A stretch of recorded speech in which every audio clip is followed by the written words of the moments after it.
Sometimes you see the way that brother quotes scriptures. You want to be like him. Right? How many of you have someone that you admire, that you wish you were like him in one aspect of your life? Don't lie. If you lie, if your hands are down, you are lying. That's the truth.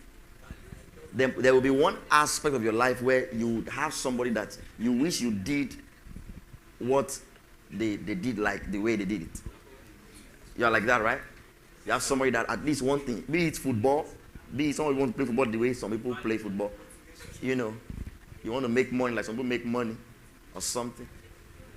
So if there is one area of your life that you want to be like somebody else, that means even you are not satisfied with yourself. Even you are not the best man on earth.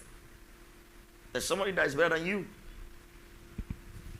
Therefore, you can't expect to have somebody that's perfect because you are not perfect.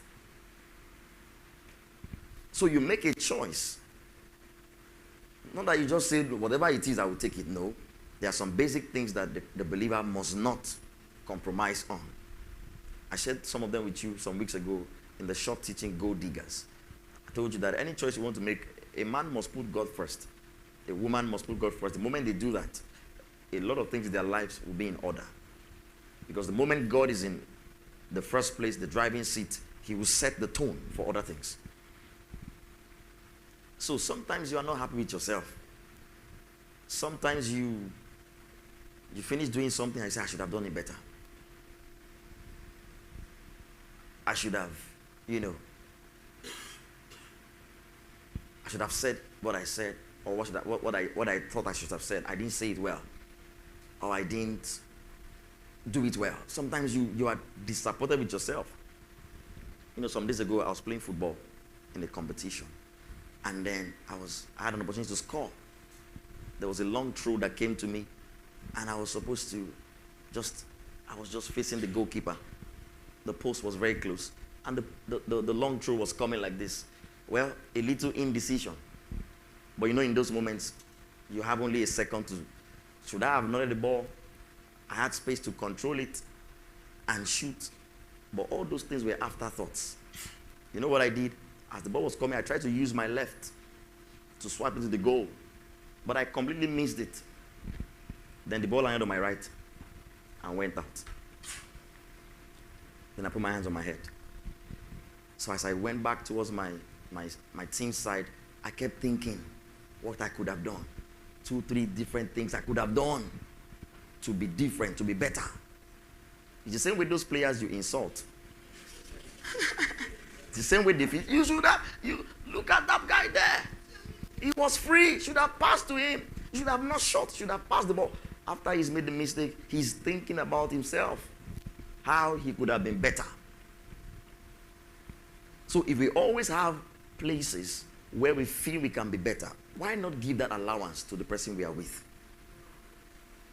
If we are not yet satisfied with who we are, why expect perfection from the person coming to meet you? Some of the reason you are still not in a relationship is because the thing you are looking for, God has not created it. He has not, and he doesn't even have the raw material at all. He doesn't have it. Because by the time you list, I saw a young lady sometime, she was a teenager then, she should be about 20, 21 now, be 20. Listed all the things she wanted in a man. 20-something things. I said, one man, even with AI, AI itself is not this good. If they cut different parts and join of human beings, you will still not get this in one man. Some people are still waiting. They are waiting for that perfect thing, but it doesn't exist. Doesn't exist. You have to be ready to make compromises. You have to be ready to choose what you have loved and stick with it. Because there will be trying times. There will be tests. There will be questions of the choice you have made. And your choice must be defended by your decision. Every time a question arises about your choice, you defend it with your decision. That is, I have decided to stick with this. This is what I have chosen to do. I have decided that this is who I'm going to love. This is where I'm going to be. Whatever comes my way, especially if God has endorsed such a relationship, such a union. So to see somebody one day and think that because of what you see, they are the perfect person, you are deceiving yourself. As you go on through life, you will discover that there are many flaws. There are many inconsistencies. There are many things not to be satisfied with. And that is why you can see somebody today and say that you love them. You can't. You can't. It's a journey. What you call the falling in love is more of an obsession. And it will always wipe out. And that's why falling in love should not really be called love. For a number of reasons. I'll give you a few reasons. Why that thing you see somebody today, or because you've seen all their good side, perfection, you see the way they sing in church, you see the way they talk, you see what kind of money they have, and suddenly you have felt like they've ticked all your boxes until you interact with them. The first reason, what you call falling in love, it should not even be called love, is that there is no act of yours involved. It wasn't an act of your will, and it wasn't a conscious choice. You were not thinking. You saw somebody, wow. Love at first sight. So, to say you fall in love is that you were not willful. It just happened. Not an act of your will. It wasn't a conscious effort from you. It just happened.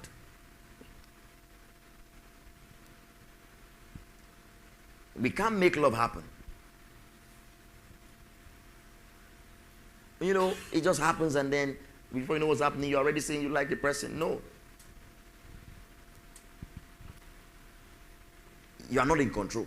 Have you seen that some people, they fall in love with, at some inopportune times, they fall in love with the most unlikely of people. Have you seen that before? You say he's in love, but he's in love with a prostitute. Saw somebody one day, and then she looks so beautiful, and you don't know her history. It's boys on the street that know her history, and if you get to Olalere, they also know her story there. They know the things she has done, but because of your own naivety, you saw her first day, and you loved. Sometimes somebody so magnificent, somebody so proper, somebody so perfect in their eyes, somebody that has spoken about relationship. When I enter a relationship, all of you will not rest. Like that young lady said. And I said, thank God loves us to rest. That's why you are not in a relationship yet. And God can keep you there for many years so that we can rest. Because you said, if we enter a relationship, we will not rest again. That is over for us. And God doesn't want it to be over for us yet.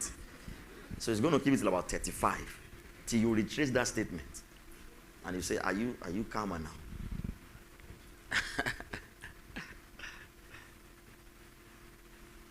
So, it's a choice that you are not in control of. Sometimes the people that you say you love,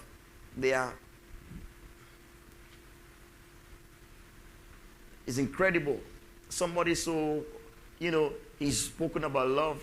He has some articles on love. He's a relationship counselor. He's never been in one, but he counsels people and all of that. And then the day he tells us that he's in a relationship, and you see who he has brought, you wonder, after all this bragging, is this what you ended up with? Many times that's what it's called falling in love. Sometimes we surprise ourselves. I don't want to expose you, but I should ask. Have you found yourself liking the person that nobody must hear that you're liking this person? Nobody must hear. Sometimes you are even liking somebody in a relationship, and you know that the person is in a relationship, you even know their spouse. Have you seen people snatch their best friends, whatever, whatever? Have you seen crazy stuff before? That's what it means when you say falling in love. That's not love. That's an obsession. It's not an act of your will. You just found yourself liking the wrong person.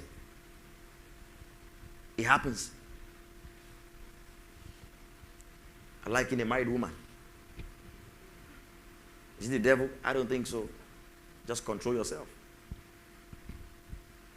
You say it's the devil. No, no, no. Humans are wired to love. Sometimes the love just removes the wire in your brain. And then you are going to like the wrong person. Somebody that is practically impossible for you guys to end up together. You know. And then you find yourself being attracted to them. I would have said you should raise hands so that I can deliver you. But I know it's true. As you are sitting here, I know some of you, I'm saying what's in your heart. You know it's impossible. That's the stupidity of falling in love. You like the wrong person. It's not, you are not in control. It's not an act of your will. It just happens. The second reason is that it is effortless. The first one is that it just happens. Second one is that it's effortless. It's not real love. Because it doesn't require so much discipline. It's all this, it just happens. Things just, we flow. No, you can't flow forever, sir. One day, the source of your flowing will dry. You need to get some keg of water and pour on the thing so that it can keep flowing. But what they call falling in love is effortless. It's easy. So whatever they do in that time, no discipline, no act. But you see, when you love somebody, you are in a relationship with somebody, or you've been married to somebody, it takes more intentionality. It takes work. You have to work hard to keep the vow you said at the altar. So the things you do, you don't even feel them. There is no sacrifice in view. Yes, you may have long calls. You may even travel to see each other. You may even spend money on their birthday, buy them multiple things, but you are not feeling it at all. It's like nothing to you. Nothing bad in that. But when you don't feel like buying stuff for that your spouse, you bring out money and you buy. That's when love begins. When the emotions have worn off completely. If you can do that now, you will be able to do that for the next 10, 20, 30 years. So you have to outgrow that stage. You have to come out of it. It's effortless. Just happens instinctively. Just the way a bird knows that it knows how to make nests. A bird just knows how to fly. Love doesn't run on autopilot. If it's autopilot, both was happening. In fact, as you were going after service, you were going downstairs. You went to Chicken Republic. You got 2 food for each other. And then she was coming back to, she got 2 food for each other. And then when you arrived, I bought food for you. She said, I bought food for you. She said, wow. This kind of connection. This is a powerful connection. Then you say, so that it won't waste, let's exchange the food that we bought for each other. Then each of us will have two food. One from me, one from you. Sounds romantic, right?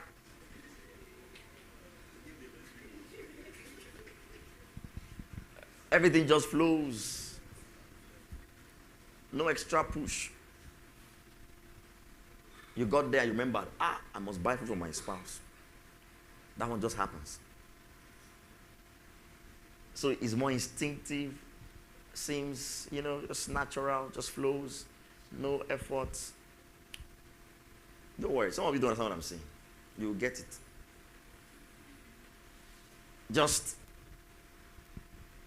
as you're lying down, automatically their thoughts are just flying everywhere. All the last conversations you had in the day, the voices are just ringing, all your laughters just rolling over. It may start that way, but you won't feel like laughing every day, sir. You won't feel like laughing every day. Some of you that are in a relationship, that are married, you know what I'm saying. There are days that you have to bring out the laughter. So it's effortless. The things you do, yes, you might put in, you might make some, you might put some contributions, but you don't feel it. But what is real love is when it's sacrificial. When it's beyond just an autopilot kind of stuff that just goes on its own and is moving that way. Let me give you one more on that. And this one is a little bit dangerous. This fall in love concept does not encourage personal growth of the individuals. Why? Because each person sees the other person as perfect. It doesn't encourage personal growth.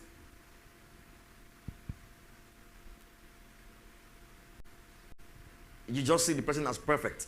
They are perfect for me. That's okay. I'm okay. I'm happy with them.